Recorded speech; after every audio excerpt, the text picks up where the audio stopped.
Assalamualaikum warahmatullahi wabarakatuh. Innal hamdalillah nahmaduhu wa nasta'inuhu wa nastaghfiruh wa na'udzu billahi min syururi anfusina wa min sayyiati a'malina.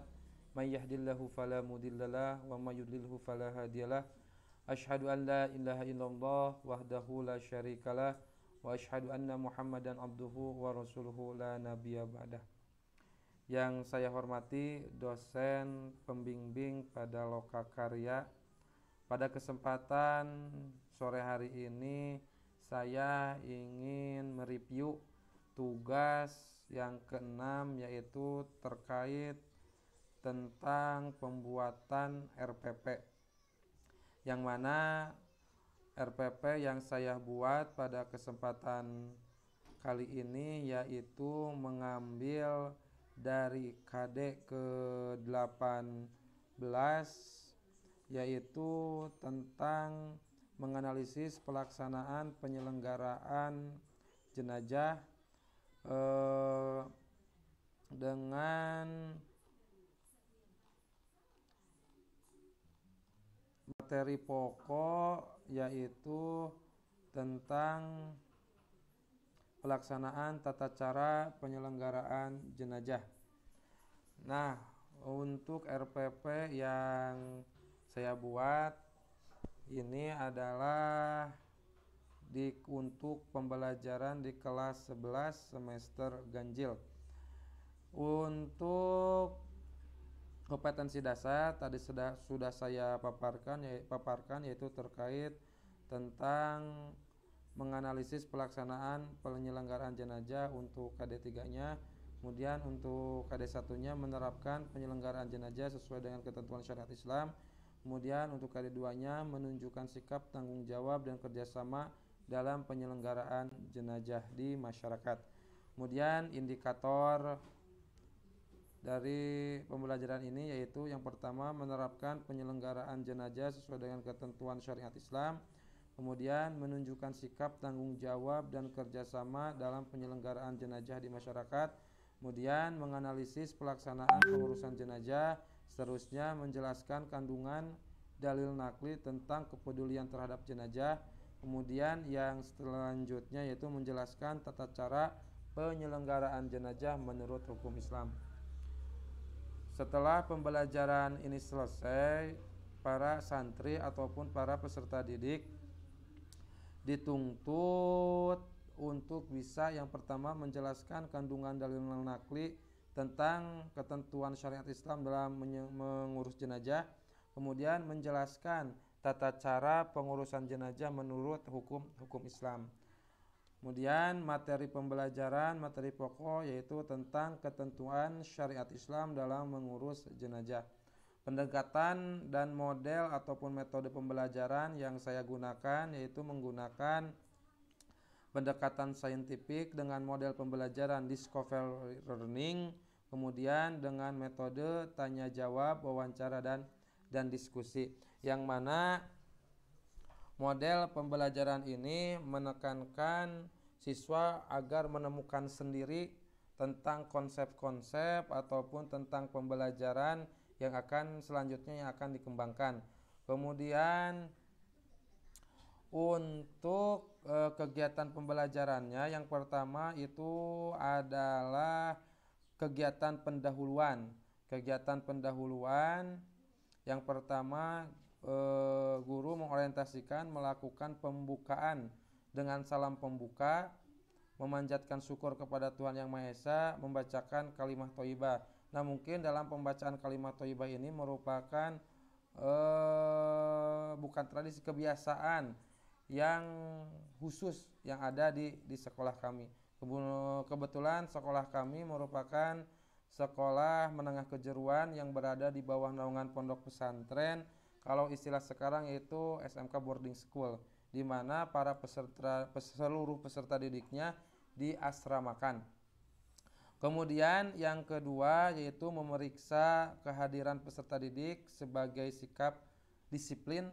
Kemudian yang selanjutnya menyiapkan fisik dan psikis peserta didik dalam mengawali kegiatan pembelajaran. Selanjutnya yaitu persepsi, kemudian pemberian motivasi, kemudian pemberian acuan. Kemudian masuk kepada kegiatan inti, yang mana sintak model pembelajaran pada kegiatan discovery learning. Yang pertama adalah stimulasi ataupun pemberian rangsangan. Nah, kegiatan pemberian rangsangan ini dimulai dengan kegiatan literasi, di mana para santri ataupun peserta didik yang pertama itu adalah melihat, menyimak, mencermati tayangan atau gambar yang ada di dalam buku teks. Kemudian bertanya, kemudian mendengarkan, menyimak, dan seterusnya. Kemudian yang kedua adalah critical thinking, ataupun para siswa dituntut untuk berpikir kritis, Nah, kemudian yang selanjutnya adalah kegiatan literasi dalam sintaks pengumpulan data. Tadi critical thinking ataupun berpikir kritis dalam sintaks pertanyaan identifikasi masalah ataupun problem statement. Kemudian yang selanjutnya yaitu pada sintak data processing ataupun pengelolaan data. Yang pertama ada kolaborasi ataupun kerjasama. Jadi setelah para santri menyimak gambar, menyimak video yang akan ditampilkan, kemudian para santri itu dibikin sebuah kelompok guna untuk mendiskusikan dan mengumpulkan informasi, kemudian mempresentasikan ulang dari apa yang mereka lihat, dari apa yang mereka baca, dari hasil pengumpulan informasi tadi. Kemudian selanjutnya adalah verifikasi ataupun pembuktian. Nah, di sini guru memfasilitasi para santri untuk berdiskusi, untuk mendiskusikan apa yang mereka sudah lihat. Kemudian dikomunikasikan, yaitu masuk ke sintak generation ataupun penarikan kesimpulan. Nah, kemudian selanjutnya kegiatan penutup. Nah, kemudian yang selanjutnya adalah teknik penilaian. Ini format teknik penilaian untuk penilaian aspek penilaian sikap. Kemudian ini untuk aspek pengetahuan. Teknik penilaian yang digunakan adalah tes tertulis, bentuk instrumennya esai, pedoman penilaiannya sebagai berikut. Kemudian ini adalah indikator soalnya. Indikator soal. Kemudian penilaian aspek keterampilan. Nah, untuk aspek keterampilan ini mungkin akan diberikan pada pertemuan selanjutnya. Dan untuk pertemuan yang pertama ini belum kepada praktek, hanya sebatas pemberian materi tentang ketentuan syariat Islam dalam menjalankan ataupun dalam merawat jenazah. Nah, ini ruby ke penilaian praktek. Nah, ini analisis. Kemudian ini ada untuk pembelajaran remedial dan pengayaan. Pembelajaran remedial sebagaimana kita ketahui adalah sebuah pelajaran tambahan untuk para santri ataupun para peserta didik yang belum mencapai KKM. Kemudian pembelajaran pengayaan adalah sebagai pemantapan untuk para santri yang sudah mencapai KKM. Kemudian media pembelajaran yang digunakan adalah yang pertama lembar kerja siswa, kemudian lembar penilaian dan Al-Quran. Kemudian alat pembelajaran itu spidol, papan tulis, kemudian laptop dan infokus. Kemudian sumber belajarnya di sini adalah yang pertama buku pendidikan agama Islam kelas 11 terbitan Kemendikbud tahun 2016, kemudian akses internet, kemudian buku referensi yang relevan, kemudian proyektor, tafsir Al-Quran dan kitab Safinatun Najah.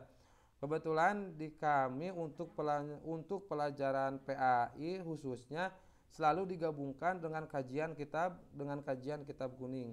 Jadi materi yang ada di silabus dalam penerapannya, pengaplikasiannya di lapangan dikorelasikan dengan kitab-kitab kuning ataupun istilahnya salafiyah, kitab-kitab salafiyah. Kebetulan pesantren kami mengandung unsur berpedoman pada termasuk pondok pesantren salafiyah.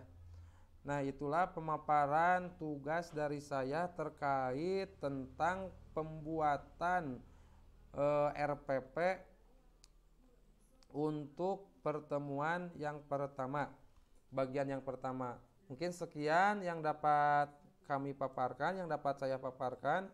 Kurang lebihnya mohon dimaafkan. Hadanallahu wa iyyakum ajmain. Wassalamualaikum warahmatullahi wabarakatuh.